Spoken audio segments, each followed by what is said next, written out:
Hey guys, so how's it going? Today I'm going to do something a little different. I'm going to do a beginner tutorial on like how to make a game like Pong. I think in the future, in these next couple of weeks, I'm going to do kind of a retro thing, make like how to make very simple 80s games, Pong and Frogger. Because when I was starting out, it was hard to find tutorials for things like that, and I thought it would be a very big help for learning the basics of Unity and C# and how to understand things. So I'm going to create some of those tutorials. You can either use it to develop your skills, or even put it in a portfolio saying like I created this, created that, put it on your website, whatever you want. I don't want any credit for it. I don't mind. I just want you guys to learn. Thank you guys for watching. Enjoy the tutorial. Make sure to like and subscribe. Comment on this video if you have any issues or if you have anything nice to say. Thank you guys for watching, and enjoy the video. All right guys, so let's get this going. All right, so first thing we're going to start out with is creating a new 2D project in Unity. So type Pong. Start it up, and as soon as it opens, after it takes a little bit, let's skip ahead. We'll get this going. As soon as it opens, start populating this project. All right, so we're here. We're in the project. We have a new project. Everything should be set up pretty similar to mine. Maybe your windows look a little different. That's fine. What we're going to do first is we need to, add the art pack. I've included this art pack here. I just made it myself. So everything but the fonts I made myself. It's not very complex art, so I'm not trying to brag. Just saying you can use all of this, if you wanted to if you wanted to sell this Pong on the asset store or something, or on the app store, you could. I wouldn't, but you could. So let's, first things first, we're gonna add this background, this Pong background. And we can, so one way you can do this is you can push E or R scales, right? So we can scale like this. Another way you can do it is push R. We could line it up in here to make it fit perfectly. That's what I'm going to do right now. Is if I had my glasses on, this would be easier. But I'm just going to line this up so it looks kind of the same. Looks pretty good. Looks good to me. All right, so we have our background set, and this is basically Pong here. Push play. What a game! What a game! All right. What we need to do first, obviously, is add the paddles, right? So let's add the paddles. Let's create an empty player, empty object called player1, and we will just pop a paddle in there. Make it a child. And we're just going to resize this paddle. We can push R to scale, resize the paddle, and then make sure you click on the player1 object and drag it over to where player1 would be, probably right around here. Seems good. And obviously we need 2 players because Pong is a 2-player game. Let's just make a player 2. And W is to drag it on the x-axis. Let's drag it to the other side. We got ourselves 2 players here. But of course, if I push play, nothing happens. We're not gathering the input. So let's fix that. Very simple. The way that I'm going to do this in this tutorial is to use the rigid body physics and setting these guys to kinematic. It's a very, it's just the way that I think will work well with how we're going to do it. Of course, we're not going to use gravity or any real physics, but I like the way that it detects collisions, and we can set the velocity of things. So we're going to add a rigid body 2D component to, I think, both of the players here. We'll set it to kinematic, full kinematic. We're going to copy it and pop it on this other player here. The paste component as new. So we have 2 kinematic guys here. It means they basically aren't affected by gravity. And I've checked the use the kinematic controls or whatever contacts to detect collisions and make sure that everything's good. I don't know if we need to do this, but I just do it just in case. And so now we're going to need a script to gather our input, and let's get it going. So I'm going to make a folder called scripts just to stay organized. All right, and we're going to want to gather our input. We'll call this player movement. It's going to be the easiest player movement script you've ever made in your entire life. Let me tell you. Let me tell you what. Okay, so we are going to want to delete everything because we don't need it. What I'm going to explain really quick is the different methods or functions that you can have within a mono behavior script. There is start and there is update. And so start is basically run at the start of the scene or start of the creation of the object. It's only run one time. Update is run every single frame. So if it's 60 frames per second, it's run 60 times in 1 second. So this is what we're going to mostly use to detect any movement or any inputs that we have. There's also something called awake, which is called before start. on everything that has an awake function, it will be called awake first and then start on everything, right? So awake will always be called first. It does matter in this. It won't really matter in this game, but in any games that you make, awake will matter. So I'm going to keep this here for now. So basically, we're going to want to get an access to our rigid body. And so what we can do is just type private rigid body 2D, call RB2D. Okay, so we have our rigid body 2D. But right now, this isn't doing anything, right? It's just an empty rigid body 2D object on there. In fact, it'll be better if I show you this. So serialize field. Okay, serialize field will basically make sure that this shows up on anything that is attached to. So let's attach this script to the player 1 to show you. So see how we have it showing up in here? And that's very unprofessional that my phone went off. Let me put it on silent. We are good. Maybe it's something bad, but something good here. All right, so phone's off. And so we have it showing up here. And if we wanted to, since it's serialized, we can just drag our rigid body 2D here and it shows up. Another way that I'm going to set it in here, and this is just to show you what's going on, is we can go into awake or start and type in RB2D is equal to get component rigid body 2D, right? So what this is doing is getting the component of the object that it's attached to, that is a rigid body 2D. So it's going to get this for the first rigid body 2D it finds and just populate it in here. So when I save it, and if I push play, it will do basically all the dirty work for us. Whatever I just dragged is now just there. So I'm just not going to serialize this because we don't really need to if we're going to call it from the script. Basically, when you serialize things, you're going to want the designers, or it's basically something that you want the designers to be able to set in the editor without changing the code. And so we have the rigid body 2D set in awake. We don't need to serialize it. And so now we're going to get the input, right? So a very simple input, we'll just start off, if input.get key down, get key. So that's if we're pushing a key, we're going to set what key it is. So for now, we're just going to set, keycode.w, which is the W key. We're going to move up. So let's just say move up, right? And then the same, if we push S, we're going to move down, right? That's all we want to do. Very simple. And so in order to move up and down, we're going to set our velocity on the rigid body to a certain direction. So let's go, rb2d.velocity. It's this simple, is equal to new vector 2. And we'll say, since we're changing it on the y-axis, right? So up and down is y-axis. We're going to say 0 on the x because we don't want to move left and right, and then 1, right? So that will move us up by, it'll set our velocity to, 0 on the x and 1 on the y. And let's see what happens if we do this. W. See how? Okay, we're moving up. But if I let go, we don't stop and we can't move down. So let's fix that. The one thing I'm going to do is I'm going to cache this variable right here as, a new one, a vector 2 called up. Say up is equal to this because it does equal this, right? That moves up. So now we can change this. So now if we have rigid body 2D velocity and we just type up, it does the exact same thing. But the good thing about this is since it's cached in a variable, it's much easier to just change it to negative up, right? Which is down, but very simple. We can just, now if I go here and I push play, I push W, we move up, S, we move down. The only thing is if I let go, I have to let go of it and nothing's happening. So, this is also another simple thing is if our input.get key up, right? So if we let go of the key, we want it to stop. So we're going to do keycode.w, which is, our up, and then same thing, input.get key up, up. We're going to say keycode.s. So if we let go of the W or S keys, what's going to happen is our rigid body 2d.velocity will equal vector 2.0. Very straightforward. So we want it to go up if we're holding it. Otherwise, we want it to go down. So let's see how this works out. Is it saved? Of course it's saved. That's good. Say, of course it's saved, but sometimes I get there and it's never saved. So, all right. Looks like we are in business. We have what we want. This is good. This would be great. It's actually moving a little slow, so I'm going to show you how to speed this up. All right, so if we want to speed this up, we really just have to add something called like a speed variable, right? So this would actually be a good time for a serialized trait. So we're going to serialize this field, private float speed, right? And we'll set it equal to say 3, right? And so now we will take our up that we have. We just want to triple it. So up times speed. And so now we have our speed here.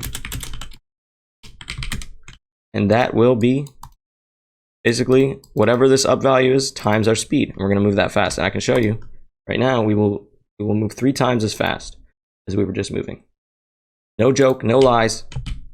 3 times as fast. All right. And so this is great, and I'm just going to show you some kind of best practice that when you're using the update function, you're going to want to use something called time.delta time, which is, it basically calculates the difference between the time now and the time last frame. A lot of times, I think it's averaging at like 0.0016 or something like that. And so if you multiply anything by that in the update function, it makes it frame rate independent. So it doesn't matter if you're playing it on the monster machine or some little shoebox at home. We want to make sure that the game experience is the same for everyone. And so what we're going, you could just multiply this by time.delta time. That would work. But the problem here is that it will be extremely slow because we're taking our 3 whatever times 0.0016, right? And so one thing we can do is we can adjust this time here. This won't happen in every game, right?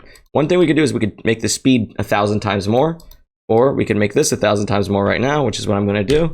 I'm going to create a float called adjusted delta time, right? We're going to take our delta time and multiply it by 1,000. That easy, right? And so now instead of putting time.delta time there, we can times it by adjusted delta time. Okay, and I've just built this for some reason. That's a mistake. Just not do that. Let's stop doing that. All right, whatever. All right, I closed the consoles that I needed, but it's fine. All right, so now it will look pretty similar, but it's frame rate independent depending on what computer you're on. If you're playing on, some kind of a, frog or something like that, as opposed to the monster new NVIDIA 3070, will run the same as long as the frog has the ability to run the game.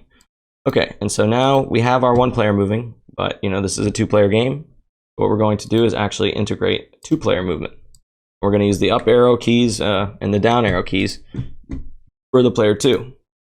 Post component is new. We want them both to have the same component. The only difference is we want to check whether it's player 1. If it's player 1, we want to use one input system. If it's player 2, we want to use another input system. So one way to check if it's player 1 or player 2 is we can, this is a simple way. Serialize a field.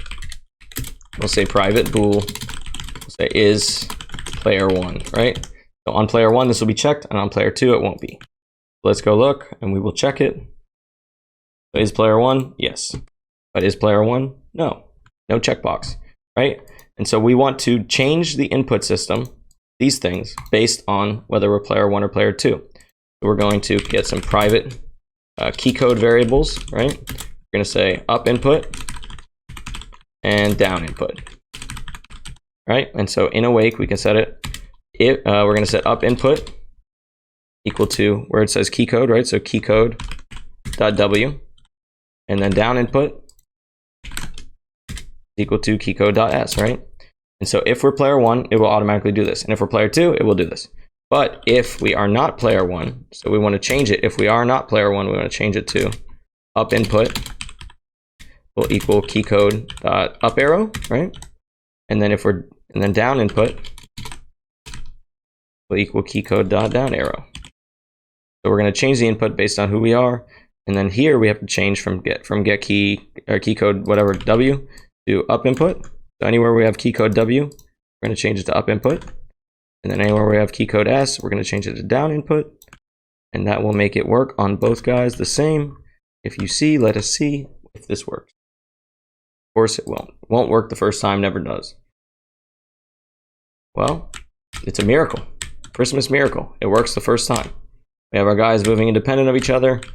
If I push down, up, whatever, okay, perfect. Looks good, looks great. Almost a game. We just need a ball, right? So, good thing I made a ball. So let's create an empty, we'll call it ball. Set it at 0, 0, 0, because that's always good. And we will get to the art asset here, the ball. We have our ball, but look, it's invisible. So this is something that happens with 2D games is you have to set the order and layer on the sprite render. So right now the order of the background, right, is 0. And this is 0, or whatever, the paddle is 0 here. Both these paddles are 0. And then the ball is 0, right? So it's all just, they're all getting drawn on the same layer. So it's kind of iffy, whether one will show up. So what you can do is you can set this background to -1 if you want. And now everything will show up. Or you can set everything up, having the background be 0 or whatever. I mean, I like the background to be -1, and that's fine. So now everything will always show up when it's rendered. will be good. And so what we want to do first is we want to set this ball to be a lot smaller. It is, right? We want it to be like a Pong ball. Let us set that Pong ball to be the Pong ball. Great. Is that 0, 0, 0? We can make it 0.1, 0.1, 0.1 just to make it easier to look at. And so now we have our Pong ball. We have the paddle. Everything is good. So now what we want to do is add a rigid body 2D to this, so we can do the same kind of thing that we're doing. We're going to check that box. And so now, in order to detect collisions, right, we need something called a box collider. So let's make a box collider on all these. So it looks like our paddle is not in the center of our thing. And so this is an easy fix. We'll just center it and remove it, because I don't like the fact that it's not centered. I think it looks ugly like that. I want our paddles, I want our art to be centered on our actual players here. So it's good. Sorry about that, I had to cut away for a second, but nothing really changed here. All right, so we're going to set them in the right spots. I think that's good. And now that we have them here, we're going to just basically adjust our colliders to fit the objects. Fit it perfect here. 1, 2, 3, 4, right? So now we have our paddle good. So what we can do is we can just copy these values, put it on our other paddle, because it's it's the exact same thing. We're going to paste our component values, just make sure that it fits. Looks like it fits. Now we want our ball to have the right collider here. So let's change whatever the collider size here. Let's go, doing too much adjustments here. Change the collider size down, make it fit on the top, make it fit on the sides. So now we have ourselves a nice collider. But since they're kinematic, they won't really collide. We're using the rigid body to detect the collisions. We're going to input our own force in the way. So first things first, we want our ball to move, because right now if we start up, we have a ball and it's in the center, but it's not doing anything at all. That is going to do us no good in this game. So let us create another script. We'll call it ball, right? And so let us make our ball move. First, we want to attach the ball script to the ball, so we don't run into any issues. And we will, first things first, I'm going to clear this out, get a little clean code here. All right, and so we want our rigid body on our ball, right? So rigid body 2D, same kind of thing. RB2D. All right, and in awake, we're going to set it equal to what it needs to be equal to, get component, rigid body 2D, 2D. And then parentheses, of course. All right, so now we have our rigid body. And what happens when we start, we want to push the ball one way or the other, right?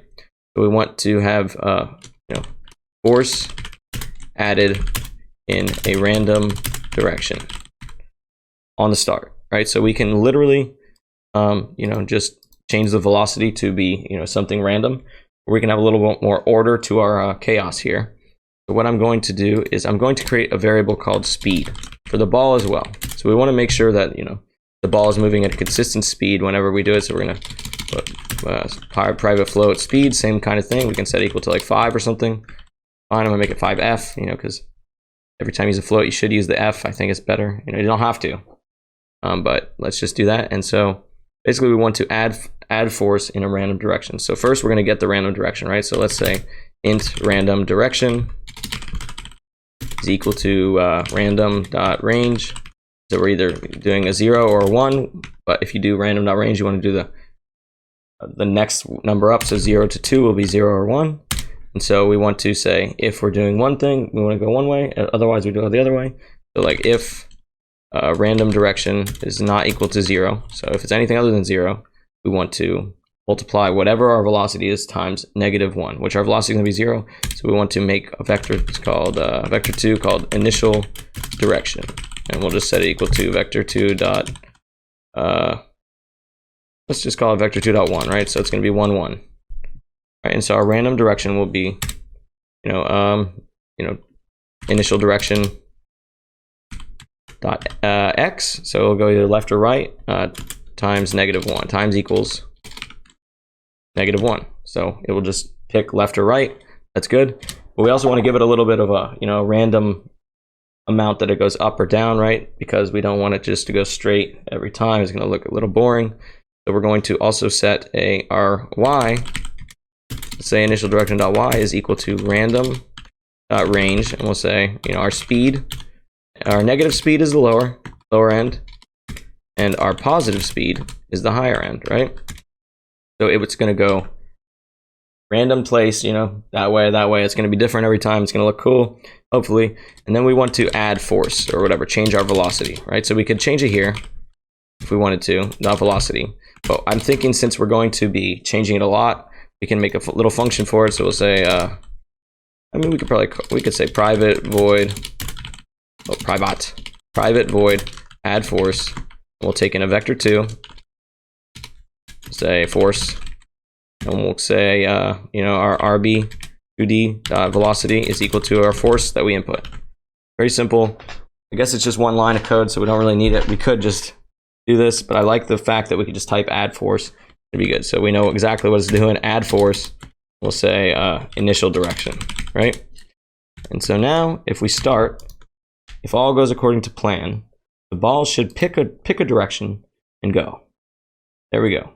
Going some weird, pretty slow, obviously.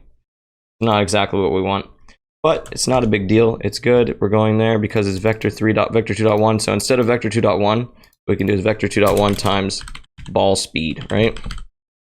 Oh, times speed, whatever we have here, times speed. And that's going to go 5 times as fast. And it will go either in the x direction at -5 or y direction -5 or x direction. See, now we're moving. Now we're cooking with gas. But if you saw, I couldn't collide with it. Also, it's gone forever. We have to click start over again a million times in order for it to come back. That's just not going to be, you know, useful, not good for testing. The one thing we can do is start creating some boundaries. All right, so first things first, we want it to bounce off the top. You know, we want it to go into the trigger and reset if we get a point. We have those things that we need to happen. So let us start with creating, you know, like a kind of a system around it, right? We have the point system here, and then we can create some upper boundaries just to reset the ball if it goes outside of those. So let's create our point system. So let's say point zone, player 1.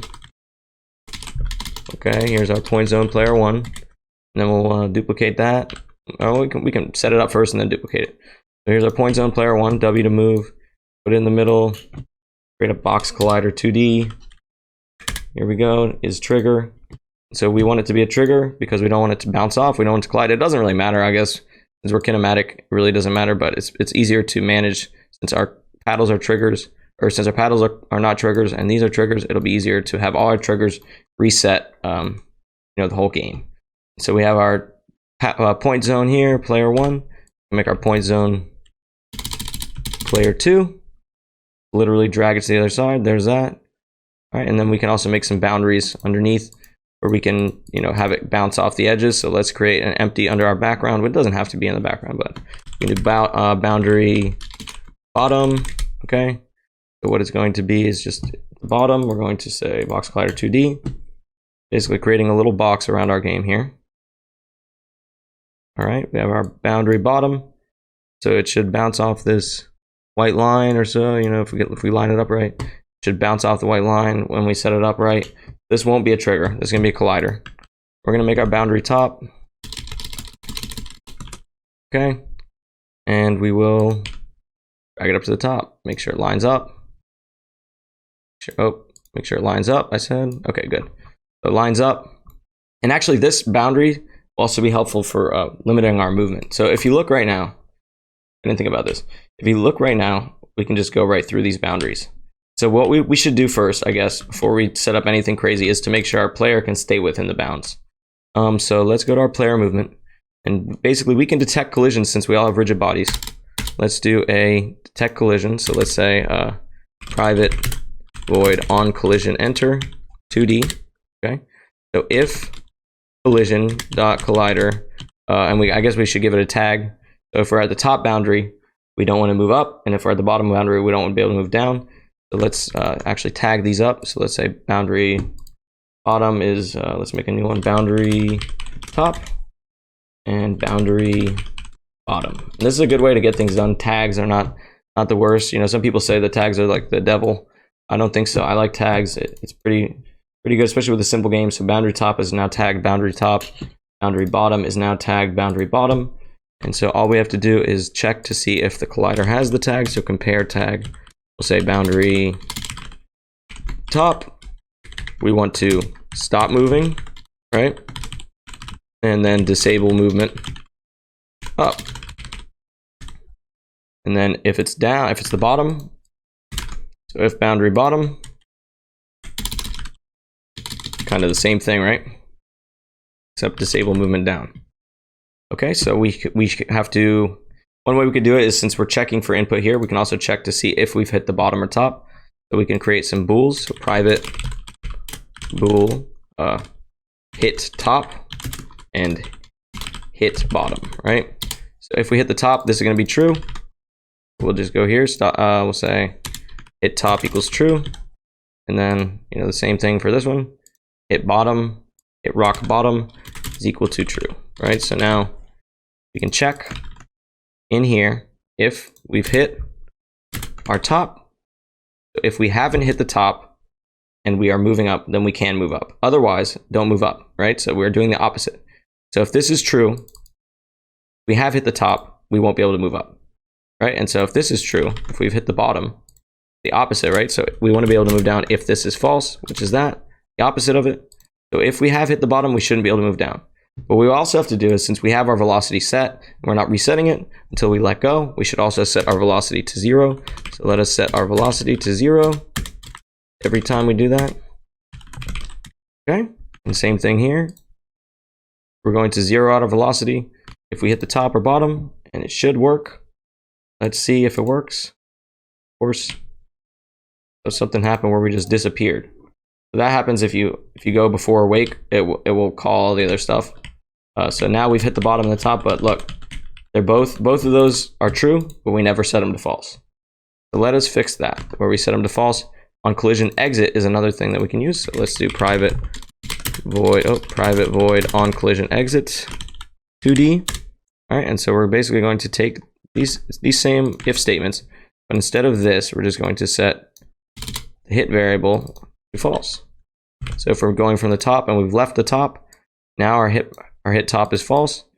Same thing for hit bottom. We're just going to set it to false, right? So now if we've hit the top and we've left, we've gone back down, it should let us move back down and up, and we should be able to bounce off the boundaries here, successfully protect our goal. It looks good, looks good, looks good. We're going deep in there, but at least we're not going through. So that's good. We're stopping our movement. This is what we want, and works for both characters. So we are limited in our movement, no leaving the boundaries.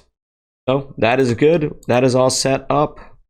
Now we want our ball to be able to bounce off things, right? So we have our, we have it going in an initial direction, but now we have to detect collisions for this one too. So let's say private void on collision enter 2D. So if we collide with a player, right? If we collide with player, we want to, reverse the X direction, right? We want it to bounce back. So reverse X, and then our Y, we don't want it to just stay the same, right? We want our Y to be, dynamic with, if we're moving up, we want our Y to go up, right? So let's say make Y the same velocity, the velocity of the player. So the Y will be the exact same as the player moving up. It will change the ball. It will look good. But if we're not colliding with the player, right, we don't want it to move. So if we're colliding with the ground, let's say, if we're colliding with the ground or the roof, collide with ground or roof, with roof, whatever, boundary, roof, let's say roof, all right. Then we want to basically keep it in the same X direction. So don't change X, right? But our Y, we want to invert, right? So if it bounces off the bottom, we want it to go up now. So let's say invert Y, right? It should be that simple. It should be that easy.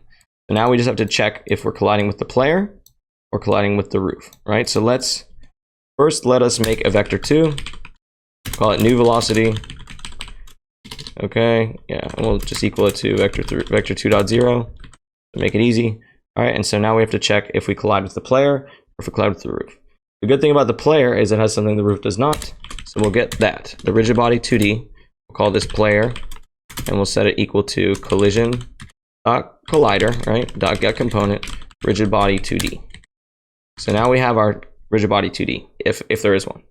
Okay, so now we'll go here if player. So if there is a rigid body 2D, we want to do our player thing. So we're going to take our new velocity and equal it to the negative x of the player. So let's say negative x of the current velocity. So I guess the ball's velocity not equal to vector 3.0. We can set it equal to our RB2D velocity, right? So this is our current velocity of our ball. We're going to set our new velocity equal to new velocity.x is equal to or times equals negative 1, right? That's simple. So we're going the other way. We also want to set our y, right? So let's say new velocity.y is equal to our player's velocity, right? So player.velocity.y. That should work. That should bounce off there. And so now if we are colliding with the roof though, so else, which is our other collider really, I mean anything else, we are going to not change the x. Our new velocity.x will stay the same, but our new velocity.y will be times equal negative 1, right? So now we are changing our velocity.y to bounce up and down. So all we have to do now is use the same, add force, which is literally just one line of code, but we can just do add force to our new velocity. So if all is going according to plan, we should have our ball, reactive to colliders. Let's see what happens. Okay, there we go, bouncing. And since our velocity is 0, if I move, oh, we didn't make it reset. We'll make it reset. I said to make it reset, I got sidetracked. Okay, so see our velocity changes how much the ball moves, but I don't like that if we're staying the same, it just bounces back and forth, right? We can always take this player velocity.y plus some kind of random range, between the speed, right?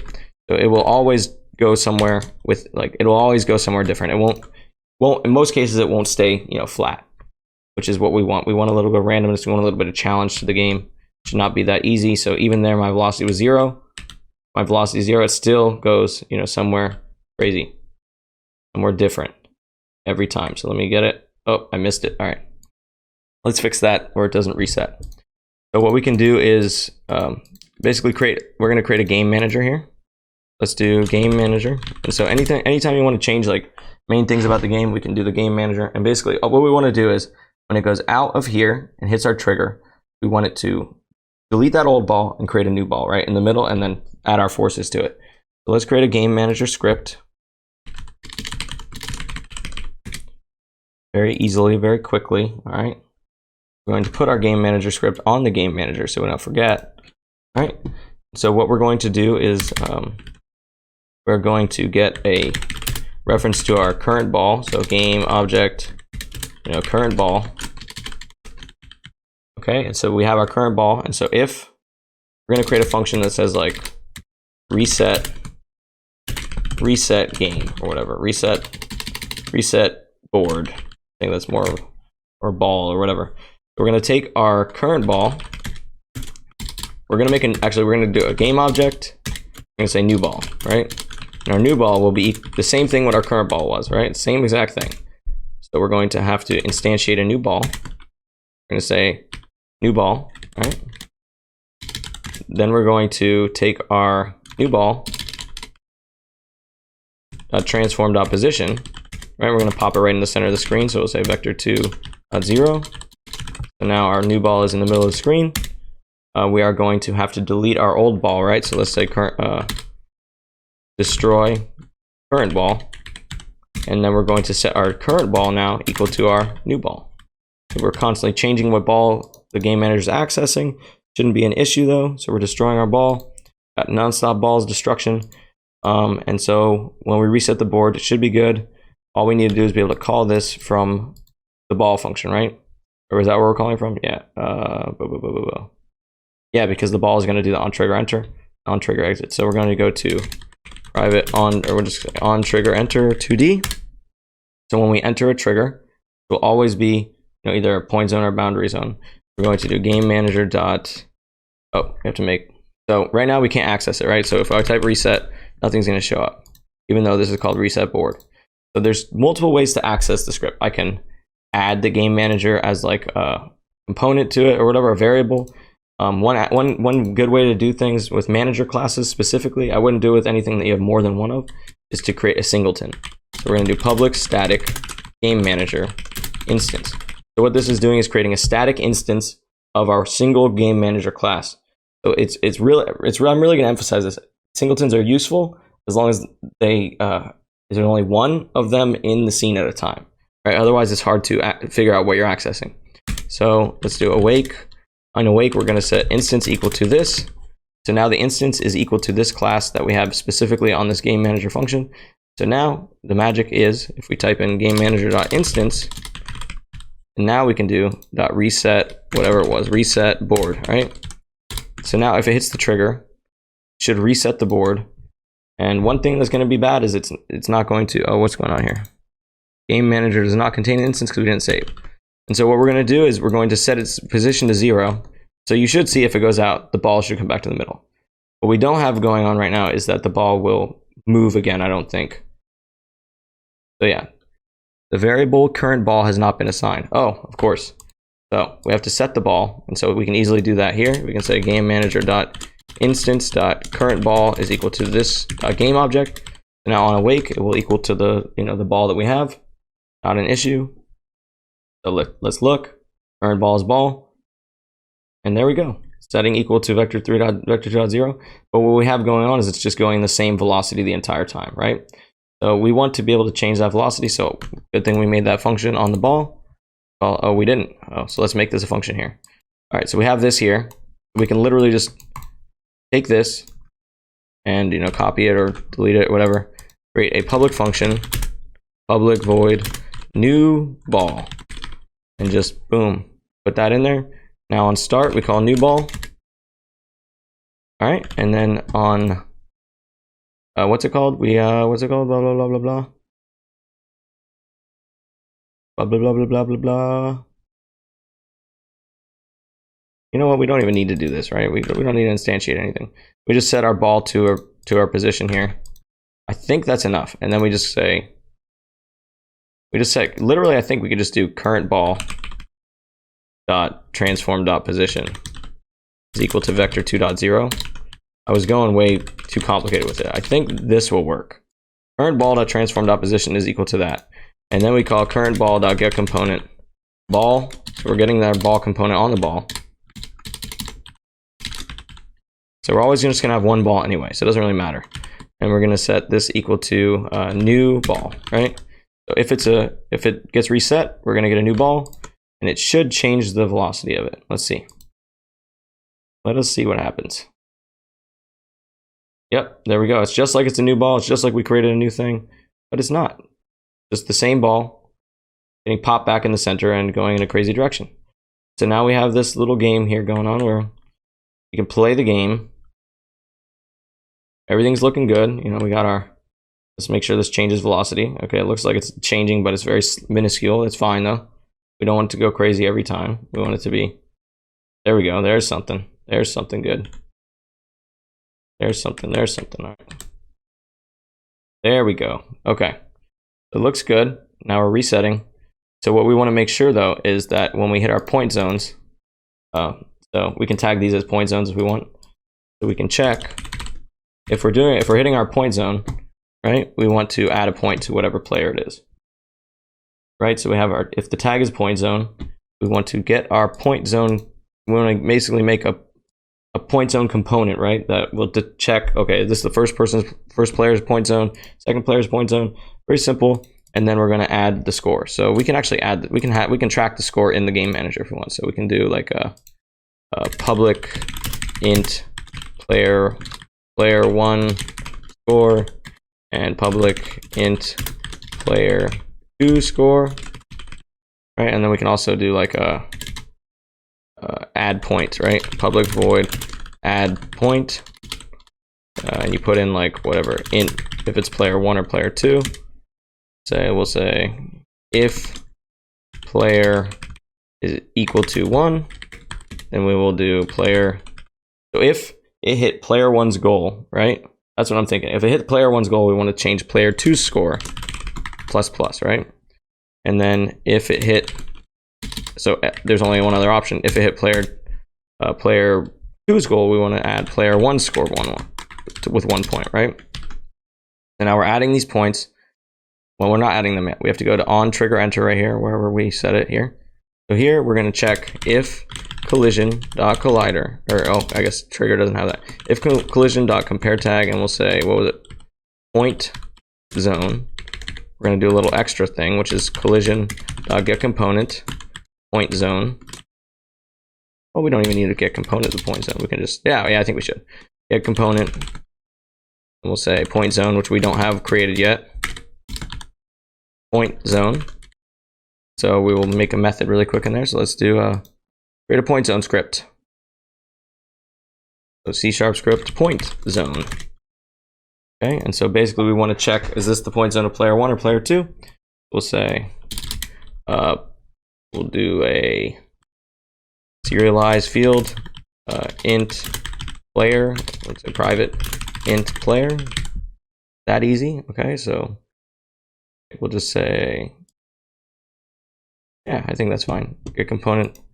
Oh, so we just take so this is going to be our point zone. We'll say dot player. Oh, we don't have the access to it because it's private, so we can just make this public. That's fine.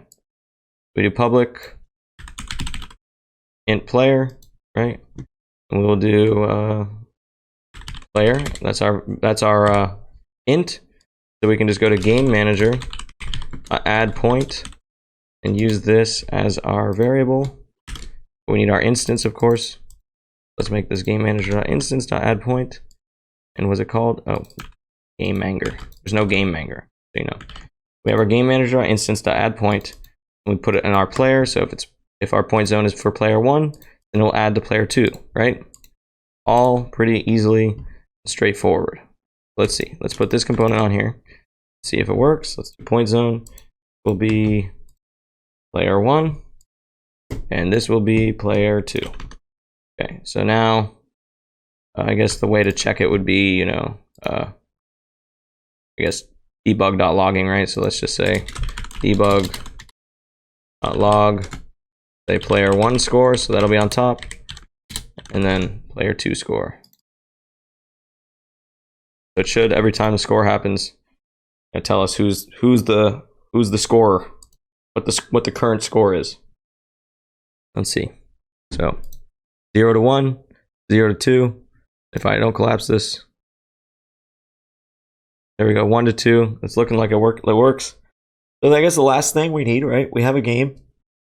The last thing we're going to need is to add the score.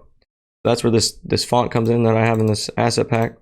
We have this. We have to create a. Basically, we're going to create a new UI thing called for TextMesh Pro. I like TextMesh Pro. It doesn't let you scale it. It's like makes it a vector as opposed to having grainy text. I like this a lot. So let's do new text. We're going to, I guess you can import the essentials you have to do in order to use it. And then you can import the examples and extras, which are just some fonts and stuff. What we can do is also make our own font, right? So we're going to go to Window, TextMesh Pro. We're going to Font Asset Creator. We're going to drag this font that we have here, and you can just generate the font atlas. And it looks weird, but if you save it as, you know, whatever, we go here and put in fonts or something. Go here and make it that. Now we have our new font right here. So it looks cool, new text, looks great. And so what I'm going to do is I'm going to go to these this rect transform here, Alt Shift, move it to the top so it's centered it out in the middle. Actually, we can put it in the center right here, which is not technically the center, at least according to what I say, but we can fix this. So, oh, I have some weird language on there. All right, so 0, we're going to want to make the size bigger. Let's say like 250, that looks good. And so here we have our 0y, 0x, and 0z. So let us figure out how far we are from the center, right? That's the first thing. Let's go to our text. We basically want them equally spaced on this. So this is the center to me. So it's plus 58 of whatever this x is.